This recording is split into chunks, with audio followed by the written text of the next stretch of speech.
Welcome to Module 3 of the Fish and People DVD Education Resource. In the last module, we learned about how marine organisms reproduce and how their tiny planktonic larvae disperse around the oceans.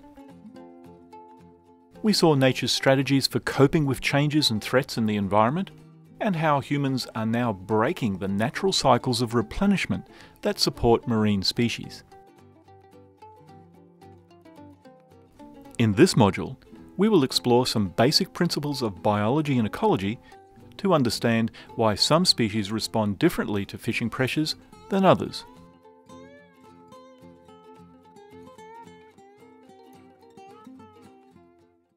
In ecological science, all the individuals in a species are referred to as a population.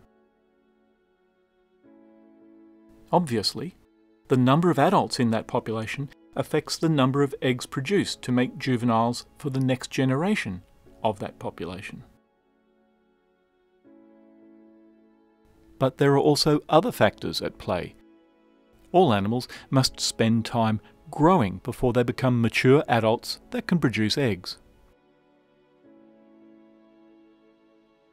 The important thing to understand is for some species, this takes much longer than for others. For example, sardines and squid grow very fast and become mature when they are only a few months old, and many of them die before they reach 1 year of age. In contrast, most turtles need 20 years to mature and can live for over 60 years, while dugongs mature between 8 and 18 years and live for about 50 years. You could say that sardines and squid grow like weeds, almost in front of your eyes. But turtles and dugong are like trees. They need a human lifetime to get the same job done. From this graphic, we can see that the management needs of turtles and dugongs are different from sardines and squid. But we can also see important differences in reproductive strategies between the life cycles of fishes as well. For example, sardines grow and reproduce much faster than most other reef fish. But again, the take-home message is pretty clear. If you capture a species before it is big enough to reproduce, you will break its life cycle. Why is it important that we need to know about growth rate and lifespan in the kind of fish that we exploit or we harvest? There are some fish species which grow very quickly and which are able to withstand high levels of fishing pressure, but there are others which grow very slowly, reach maturity very slowly, and they need a longer time to reach maturity before they can start reproducing. The key message here is each species must be allowed to reproduce and complete its life cycle.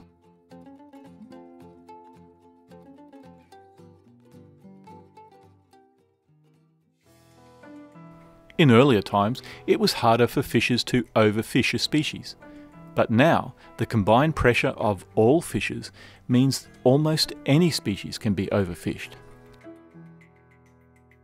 But there is an alternative to just fishing until all the fish are gone.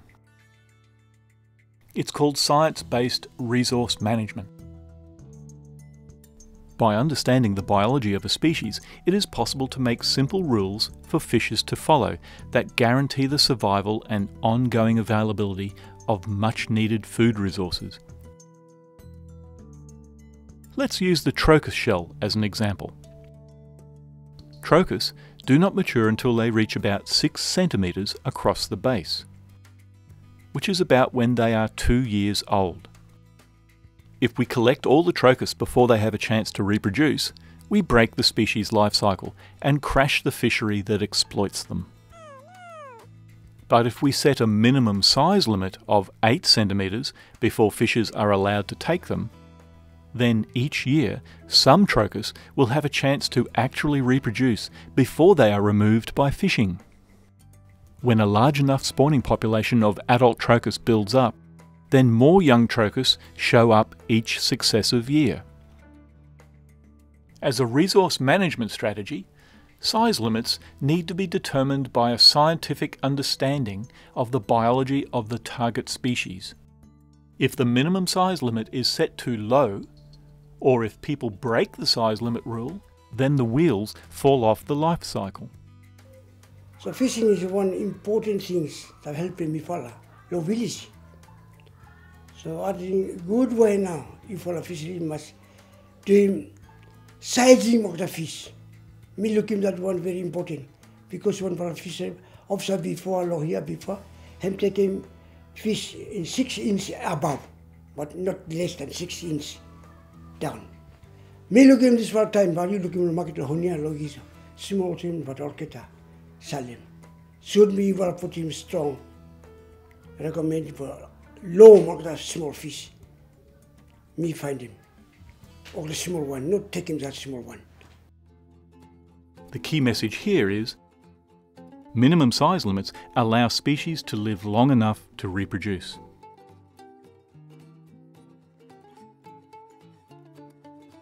Fecundity is the scientific term for the number of eggs an animal can produce. A highly fecund species produces a large number of eggs. This grouper is an example of an animal that can produce hundreds of thousands of eggs per individual. By contrast, a female dugong gives birth to only one baby every 2 to 3 years. They have a low fecundity. Fish can have either high or low fecundity. For example, sharks have low fecundity. They give birth to only a small number of well-developed babies each year.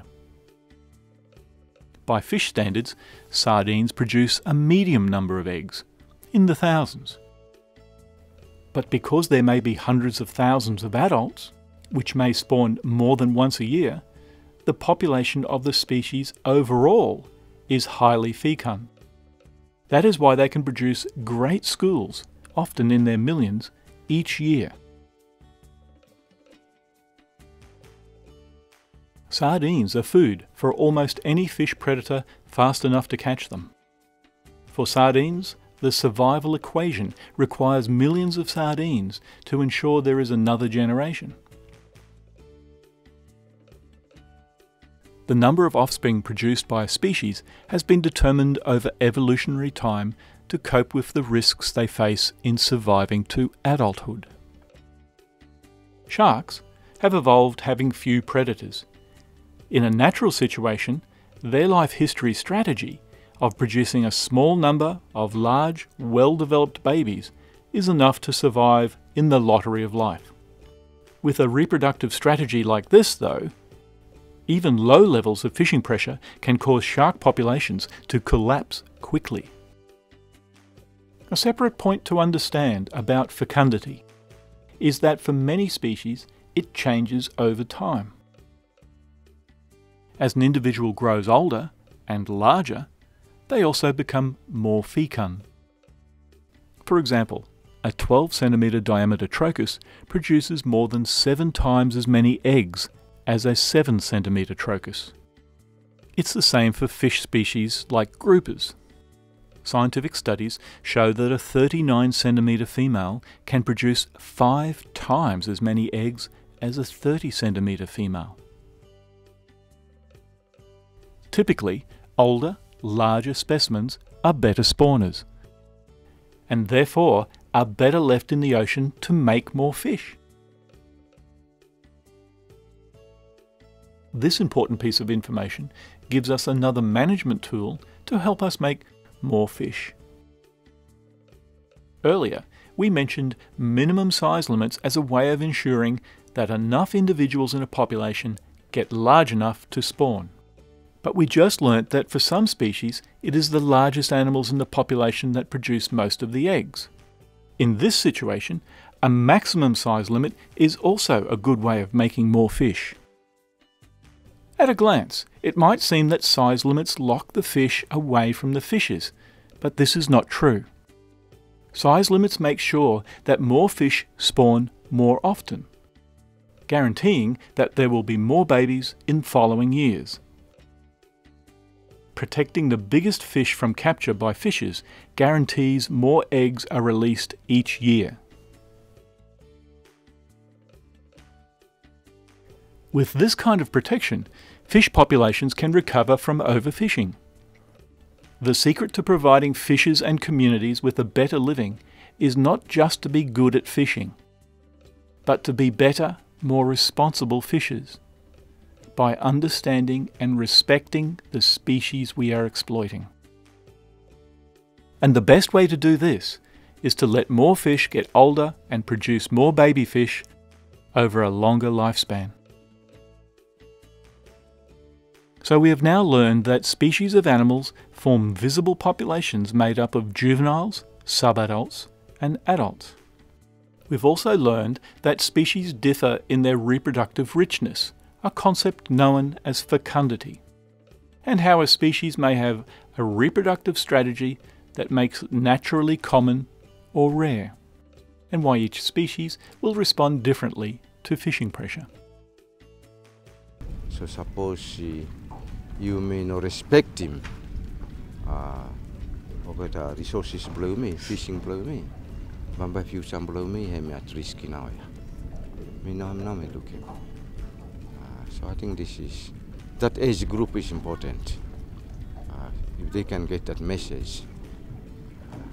Overharvesting of the sea fishery,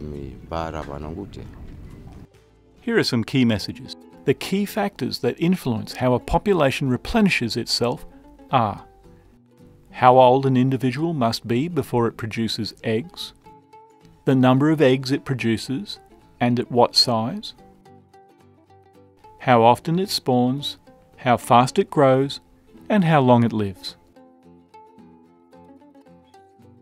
In the next module, we will learn about the dispersal of larvae in more detail.